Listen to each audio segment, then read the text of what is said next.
నేను ఎవరికి పారిపోవాల్సిన అవసరం లేదు అని చెప్తారు. ఏం చెప్తారు వర్మ? మీరు ఒక బెజవాడ వాసిగా, ఆయనది బెజవాడ డైరెక్టర్ వర్మ. ఆడిది బెజవాడ ఏంటండి? సిద్ధార్థలో చదివాడు అంతేగాని ఆడిది బెజవాడ ఏంటి? వాడికి ఎప్పుడో వంగవీటి మోహన్ రంగా గారి సినిమా అడ్డగోలుగా తీసినప్పుడే ఫుల్ స్టాప్ పెట్టవలసింది. పెట్టకపోవడం ఏంటంటే కొట్టి కొట్టి కొట్టి కొట్టి దేవుణ్ణి కూడా కొట్టే స్టేజికి, తిట్టే స్టేజికి వాడు ఎదిగిపోయాడు. ఎదిగిన తర్వాత ఇవాళ వెళ్ళి కాలు పట్టుకుని చేయి పట్టుకుని లాగితే వస్తాడా? సరైన యాక్షన్ తీసుకోవాలి. అంకుశంలో రాజశేఖర్ లాంటి హీరో కమిషనర్ ఆఫ్ పోలీస్ రావాలి అని అరెస్ట్ చేయాలంటే మీకు నేను గతంలో చెప్పా, ఇప్పుడు చెప్తున్నానండి. అంకుశంలో రాజశేఖర్, పోలీస్ స్టోరీలో సాయి కుమార్, అట్లాగే పోకిరిలో మహేష్ బాబు, అట్లాగే నిప్పు లాంటి మనుషులు ఎన్టీఆర్ లాంటి వాడు రావాలి. ఎఫ్ఐఆర్ కరెక్ట్గా రాయాలి. ఆడు ఎవడైనా కానీ, జగన్ అయినా, జగన్ అనుచరులైనా, లేదా ఆర్జీవీ అయినా, ఆడి బాబుగాడైనా కానీ వాడిని కరెక్ట్గా అరెస్ట్ చేయడానికి వెళ్ళాలి. ఈ లోపు ఇక్కడ ఆంధ్రప్రదేశ్లో ఏం జరిగిందంటే జగన్మోహన్ రెడ్డి గవర్నమెంట్లో అధికారులే వైఎస్ఆర్ పార్టీ కార్యకర్తలుగా ఎస్పీలు, డివైఎస్పీలు, కమిషనర్లు పనిచేసి ఒక బొంబాయి సినీ నటి వ్యవహారం కానీ, మరి రఘురామకృష్ణరాజు వ్యవహారాలు కానీ, ప్రతిపక్ష నాయకులను అరెస్ట్ చేసి కొట్టే వ్యవహారాలు కానీ, వృద్ధులని కూడా చూడకోకుండా ఇలా మీడియాలో మాట్లాడిన వాళ్ళని హింసించడం కానీ రకరకాలుగా వన్ సైడ్గా చేశారు. ఎవిడెన్స్ ఈజ్ దేర్ మీడియా ద్వారా కానీ ఇంకోటి కానీ పర్టికులర్గా. But the police has not filed the case on that victims. మరి అది నేరమే కదండి. దానివల్ల ఏమైందంటే ఇవాళ వ్యవస్థ నాశనం అయిపోయింది. ఇవాళ ఈ ప్రభుత్వం, కూటమి ప్రభుత్వం వచ్చిన తర్వాత జరిగిన కేసులన్నిటికీ కూడా ఒక్కొక్కటి ఎంక్వైరీ చేసుకుంటూ ఒక్కొక్క రంగాన్ని తీసుకుంటూ ఇదే కేసులు వీటిని కూడా బయటకు తీసి ఇదే బొంబాయి సినీ నటి వ్యవహారం కానీ అనేక వ్యవహారాలు కానీ తీసి ఇవాళ 4-5 ఐఏఎస్లు, ఐపీఎస్లను ఇవాళ సస్పెండ్ చేసి పక్కన కూర్చోబెట్టారు. ఏ అధికారులు దొరికారా కూటమి వారు? మిమ్మల్ని నేను డైరెక్ట్ క్వశ్చన్ చేస్తున్నా. ఐ హ్యావ్ సపోర్టెడ్ టు కూటమి ఆల్సో. కానీ మీకు పొలిటికల్ లీడర్లు దీని వెనకాల ఉన్నోళ్ళు కనపడలేదా? ఇది సజ్జల రామకృష్ణారెడ్డి, జగన్మోహన్ రెడ్డి చేయించాడని జగమందరికీ తెలుసు. మీరెందుకు వాళ్ళని అరెస్ట్ చేయరు? ఇదే వివేకానంద రెడ్డి హత్య కేసు వాళ్ళే చేయించారని మీకు తెలుసు. ఎందుకని వాళ్ళని అరెస్ట్ చేయరు? ఇక్కడ మీకు జంజం అడ్డొస్తుందా?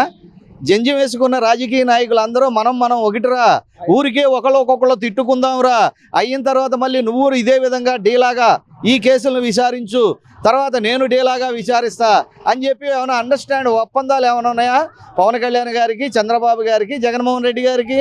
ఎందుకని అరెస్ట్ చేయట్లా? అదే ఒక సాధారణ వ్యక్తి, లేదు ఒక మీడియా రాజకమ్మలు వచ్చి ఏదన్నా చేశాడు అంటే ఇమీడియట్లీ అరెస్ట్ చేస్తున్నారే. వాయిదాకి వెళ్ళలేక ఎక్కడో డ్యూటీలో ఉంటే దానికి ఎన్బిడబ్ల్యూ ఇస్తున్నారే. ఎందుకని మీరు అరెస్ట్ చేయలేకపోతున్నారు? అతీతులా? ఆర్జీవీ మాట్లాడాడంటే మాట్లాడండి అనేక క్రిమినల్ కేసులు, క్రిమినల్ స్టోరీలు, రకరకాల హత్యలు, రకరకాల మానభంగాలు, రకరకాల బ్యాంకు దోపిడీలు చేయించినటువంటి డైరెక్టర్ వాడు రాజకీయాలకే డైరెక్టర్ అయిపోయాడు. సినీ ఫీల్డ్కే కాదు, రాజకీయాల్లో కూడా one of the most criminal director ఆడు. ఆయన ఏం చేయగలదు ఈ పోలీసు? గతంలో ఆ పోలీసులు ఏ విధంగా సస్పెండ్ అయిందో చూశారు కదా. ఇప్పుడున్న పోలీసు వారికి భయంగా ఉంది కదా. గుమ్మంలోకి వెళ్తే ఏం కేసు పెడతారు? వితౌట్ అరెస్ట్ వారెంట్ ఎందుకు వచ్చావు? వితౌట్ 41 నోటీసు ఎందుకు నన్ను అరెస్ట్ చేసావు? వితౌట్ సెర్చ్ వారెంట్ నా ఇంట్లోకి ఎందుకు వచ్చావని నేరస్తులు తెలివి మీరిపోయి ఈ విధంగా ప్రవర్తిస్తుంటే పోలీసులను అంటాం ఎందుకండి?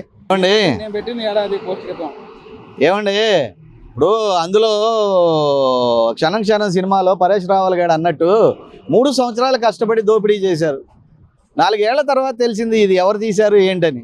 పలానా నాగేశ్వరరావు, పలానా ఎల్లయ్య, పలానా పుల్లయ్య, పలానా రాజకమల్ గారు తీశారని తెలిసింది. ఎఫ్ఐఆర్ ఫైల్ చేస్తారా చేయరా? లేట్ ఎఫ్ఐఆర్ ఫైల్ చేస్తారు. The system is there in the police department also. The supreme court has telling try to, if you have know it, on that time you don't know. If you have know it also, file the case, late FIR also. Enquiry them. If the enquiry is okay, that person is victim. The witness is there also, file the case. Jagan మీద మొన్న file అయిన కేసులు ఏంటి? ఎప్పుడో వాళ్ళ నాన్నగారు ఉన్నప్పుడు చేసినయే కదా. చంద్రబాబు గారు లేకపోతే అక్కడ ఉన్నటువంటి తెలంగాణలో ఉన్నటువంటి సమ్ అదర్ ఎస్సీ మంత్రి ఒక ఆయన ఉన్నాడు, శంకర్రావు. ఆ శంకర్రావు వేసిన కేసులకి ఎన్నాళ్ళ తర్వాత తీశారండి? గోవింద ఎంక్వైరీ చేయమన్నారు. ఇదే సుప్రీంకోర్టు వారు, హైకోర్టు వారు ఎంక్వైరీ చేస్తే లాట్ ఆఫ్ మనీ ఉంది. మరి ఈడీ వెళ్ళి మరి దాడి చేస్తే 42,000 కోట్లు దొరికినాయి. ఎలా సంపాదించారండి? అంతకుముందు ఎన్నికల్లో మీ అఫిడవిట్లో పెట్టింది ఎంతండి? ఏ విధంగా ఎంత సంపాదించారండి? దానికేగా 11 ఈడీ అండ్ సిబిఐ కేసులు, ఇంకా 31 కేసులు. నువ్వు అసలు నిర్దోషివా?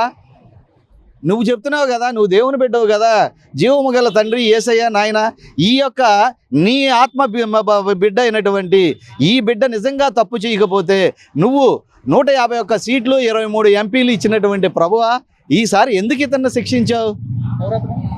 జగన్మోహన్ రెడ్డిని ఒక్కసారి ప్రభువా చెప్పు.